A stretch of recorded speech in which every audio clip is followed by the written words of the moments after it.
Hey guys, it's me, Nana. And today we're going to tell the amazing story of the amazing adventures of John Smith Jr., aka Houdini. And this is by Peter Johnson. And this is about, I'll tell you what it says. It says, since you can't write just any junk, at least my list of 10 rules for writing a kid's novel will give me something to follow. So, if the smart kids in my school, who are usually girls, ever read my book, they won't think I'm a moron. Not that anyone in my school actually hangs around their lockers talking about books. Most of the time, we're all just trying to get by. That's what Lucky Jorge and I were doing that fall. This story is pure magic. So let's see about the Houdini. Because you know Houdini was a great magician. So, this is what it says inside. When an author comes to speak to his class in a rundown area of Providence, Houdini decides to make money by writing his own novel. Rule number 8 for writing a kid's novel. Try to include a few lists in your novel. Kids like lists. Houdini is way more interesting than the kid the author wrote about. Rule number 6. You have to like your characters. So I know where this thing is.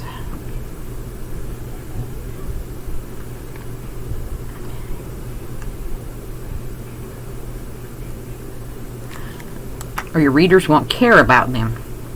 How can I not like myself? Houdini chronicles his life as he and his friends start a leaf-raking business, befriend Old Man Jackson, a Vietnam War veteran with a seriously intimidating dog, and I get even with the neighborhood bully, Angel. But it's hard to find a way to write about his dad losing his job or his brother, Franklin, who was first reported missing in action in Iraq, and then still seems to be missing when he comes home. No matter what, Houdini and his friends rely on one another to figure out how to do the right thing. And Houdini discovers that writing and thinking about his friends and family lets him get to know them in completely new ways. So let's see about the amazing adventures of John Smith Jr., aka Houdini, by Peter Johnson. At least for George Nicholson. Okay. My name is John Smith Jr., but everyone calls me Houdini. If you can be patient, I'll explain the Houdini part, but first you should know what it's like to be named John Smith Jr. It sucks. It's like calling your dog Fido or your cat Mittens, like plain white bread dipped in skim milk, spaghetti without meatballs, or an old Ford Focus with roll-down windows and no CD player. My father's name is John Smith, too. Well, really, it's John Smith Sr. I guess we've had hundreds of years of this John Smith nonsense in our family, which would be fine if we were related to the guy who knew Pocahontas. But we're not. In the future, if some other John Smith decides to trace our family tree, he'll find a few other John Smiths hanging from one of its branches, or stealing silverware from some rich guy's house. But we are English, though none of us were born in England. My father even has our coat of arms hanging in the living room, next to a very ugly painting of an odd October sunset. He says hundreds of years ago, someone in our family owned a castle with servants and hunting dogs. Although I find that hard to believe. All I'm really interested in is why my parents didn't call my brother John Smith Jr., because he was born 12 years before me. His name is Franklin, and if you call him Frank or Frankie, he won't even respond. He was a big-time quarterback at my high school, and he played in college before joining the Marines. Now he's stationed in Iraq, fighting a war my father calls the stupid nightmare of the most colossal goofballs of all times, meaning the politicians who voted for it. When he says this, my mother responds, John, I've asked you not to use that word. But the goofballs, that's not really the word he uses. Keep flying like spitballs. It's weird, though, that my father hates a war my brother is fighting in. He's proud Franklin is a Marine, but he says every time he gasses up the car, he wants to strangle someone. By that, he means Franklin. and by that he means Franklin, is risking his life so rich guys who own oil wells in Iraq can get even richer. He's also mad about the economy, but then everybody in my neighborhood is afraid of losing their jobs. Now, Chapter 2. Why They Call Me Houdini. First of all, I read everything written on Harry Houdini.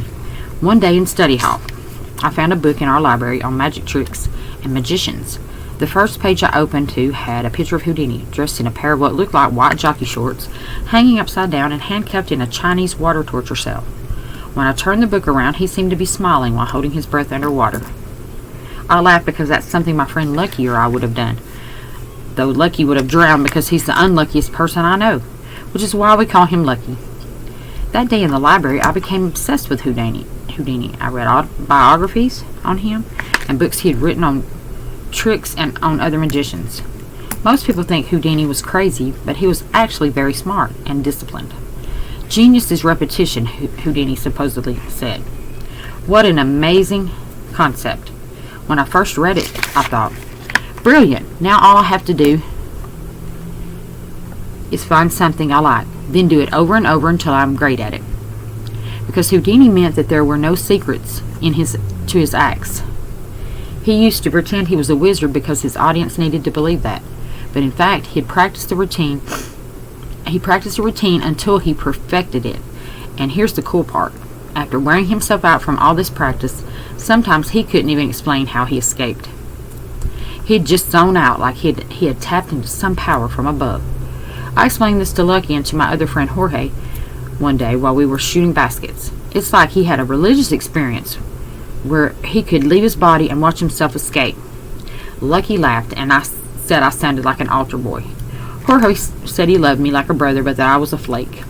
And that was the first day they called me Houdini. Okay, Chapter 3. Houdini Weenie.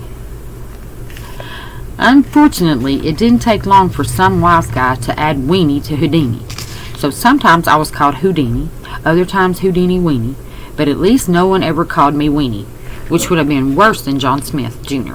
Well, almost no one except for Angel Dimitri, who is one of the bad guys in this story, and so, like Lucky, has a name that doesn't fit him. Oh! Chapter 4. No Swearing or Sex. In the beginning, I decided to write this book because I wanted to make money. We talk about money a lot at my house. We're always afraid my father will lose his job, and sometimes my parents argue if my mother buys something without asking him first. Last week, a famous author came to class to discuss a book that he wrote, which probably only 3 of us had read. His name was Mr. Peterson, a tall, skinny guy with a receding hairline and eyes as blue as Lucky's. Writers are always coming to my school. Our teachers email them explaining how poor we are. Dear Mr. Peterson, I imagine them writing, please find it in your heart to visit a few classes since we feel you will motivate. They always use this word. So many of our students. Then these writers show up expecting to be lifted onto our shoulders and paraded through the halls. We don't need their charity. We don't need to be motivated. We are sick of the word motivated, or any word related to it, like motivation, or in Jorge's case, unmotivated. But we all want to make money. And Mr. Peterson said he had been doing well with his books about kids in crisis. What does he mean by that? Jorge whispered to me. And Mrs. Guido cruised down the aisle and tapped him alongside his head with her big meaty hands. Mr. Peterson's comment made me think about Lucky, Jorge, and me, because we certainly had problems. And I figured if Mr. Peterson could write a book about this stuff, then it would be easy for me, since I am one of the best writers in class. Mr. Peterson said any of us could write a kid's book if we worked hard enough. He said we all have authentic voices, which he had to invent them. Well, he had to invent them. What's authentic mean? Jorge whispered loud again, and Miss Guido made a return visit, shaking her head so violently I thought her wig would fall off. I didn't know what authentic meant either, but I think Mr. Peterson's point was that unlike him, we didn't have to pretend to be 13. And he was right. One reason I didn't like his book was because I couldn't believe the kid telling the story was really a kid. I knew it was Mr. Peterson pretending to be 13. It's like when I eat Kraft macaroni and cheese. And even though it tastes good, my mother's recipe blew it away. Now my mom, there's someone who makes authentic macaroni and cheese. But Mr. Peterson did make me think about what it's like to be 13. He also made me want to write my own book because I know my life was more interesting than the kids he wrote about. For one thing, the 13-year-old in Mr. Peterson's book never swears, and just about every 13-year-old swears, especially Jorge. We can't do it in front of our parents, even though our fathers swear all the time. My father says one cuss word over and over, but Mr. Peterson said if I use it, no one will publish my book. He said kids' books with swear words won't sell in the South or Midwest. The South or Midwest might as well be Mars or Jupiter to me, since I'll probably never live more than 5 miles from home. But I think Mr. Peterson must know something because he got his book published. So there will be no swear words in my novel. Instead, here's a list of words, and when they're spoken, imagine that the person using them is really swearing. Goofball. This should be my father's middle name because he says it so much. Take a hike. Freaking. Jorge has trouble completing a sentence without this word. Jackass. Tick me off. Heck. Damn. Privates. No kidding. This is my favorite. I realize that calling someone a freaking goofball isn't the same as calling them a you-know-what, but at least the sound of you-know-what will be ringing in your ears, and hopefully my own personal cash register will be ka-chinging when the kids in the South and Midwest buy this book. Mr. Peterson also said a kid's book can't have explicit sex. No problem there. None of us had explicit sex. None of us has had any sex. Most of us feel weird just talking about sex. After Mr. Peterson finished his lecture, Miss Guido invited us to meet him. Everyone was asking the usual questions, like if his characters were based on real people or if he had kids. Then I blurted out, if I write a book like you, can I make enough money to buy an Escalade and still have cash for college? Mr. Peterson laughed. What's your name? They call me Houdini. That's a good name. Houdini was an admirable fellow. I had never heard anyone use the words admirable and fellow together. Do you think you have a story worth telling, Houdini? I've got lots of them, I said, although I was thinking mostly about what was happening to me, Lucky, and Jorge at the moment. Then we should talk. Maybe I can give you some pointers. One thing you'll learn is that if you write a novel, you'll learn a lot about yourself and never be the same person again. What do you mean, I asked. Your characters change you. They get into your blood. Because I hadn't started my novel, I didn't know what he meant. But all this got me thinking, there must be other writers who could give advice, so I surfed the internet and looked them up. Sure enough, there were a lot of people who swore they knew how to write a best-selling novel, even though most of them hadn't done it themselves. They even made lists. So I read their ideas and decided to make my own list, which I'm calling 10 Rules for Writing a Kid's Novel. I've already been following a few of them, but at the end of this book you can decide if I hit the jackpot. I guess if you make it to that last chapter, I did something right. Chapter 5. 10 Rules for Writing a Kid's Novel. A kid's novel should have a lot of little stories that come together to make one big story. One writer described it like live overlapping electrical wires that make a huge spark. I like that. Number 2, a kid should be the main character, obviously. Number 3, no swearing. Got that one covered. Number 4, no explicit sex. Ditto. Number 5, a few digressions will keep your reader off balance. That's when you seem to change your topic, but you really don't. Number 6, you have to like your characters or the reader won't care about them. How can I not like myself? Number 7, include a moral dilemma for your characters. That won't be hard when it comes to dealing with Angel Dimitri or my brother deciding to go back to Iraq. Number 8, try to include a few lists in your novel. Kids like lists. This one is a good start. Number 9, put a few comics scenes. Kids like to laugh. No kidding. Number 10, create a happy ending because people won't buy books that say the world is a lousy and confusing place. Who can blame them? Although I like my list, I have to admit the ones I read made me think most writers are clueless about real life. One said, kids like books that remind them of their own nurturing families. Another wrote, kids today are all on iPhones and Wiis, so you better put them in your novel. Those 2 writers obviously never spent a day in my neighborhood.